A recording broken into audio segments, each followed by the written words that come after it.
ప్రసన్న కుమార్ రెడ్డి గారు కూడా చాలా గౌరవపరమైన పొజిషన్లో ఉండి మంచి ఫ్యామిలీలో ఉన్న వ్యక్తి. వాళ్ళ ఇంట్లో కూడా మహిళలు ఉంటారు.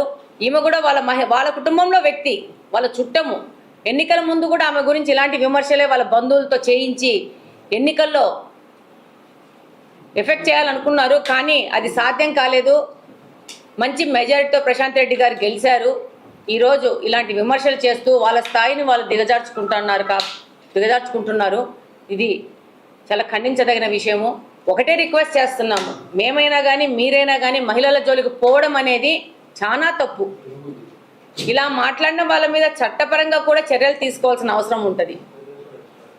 వీళ్ళు 5 సంవత్సరాల అధికారంలో ఉన్నప్పుడు ఏ మహిళల జోలికి పోయినా కూడా, ఎవరిపైనా కూడా ఏ విధంగా కేసులు పెట్టి వాళ్ళని లాగి వాళ్ళను అనధికారికంగా అరెస్ట్ చేసి వాళ్ళని కస్టడీలోకి చూసి కొట్టిన సందర్భాలు కూడా ఉన్నాయి. కానీ కూటమి ప్రభుత్వము చాలా చట్టాలకు న్యాయాలకు విలువిస్తుంది కాబట్టి ఇలాంటి చర్యలకు పోకుండా మీకు సలహా ఇస్తున్నాం అనుకోండి, ఇలాంటి మహిళల గురించి మాట్లాడడం అనేది చాలా తప్పు.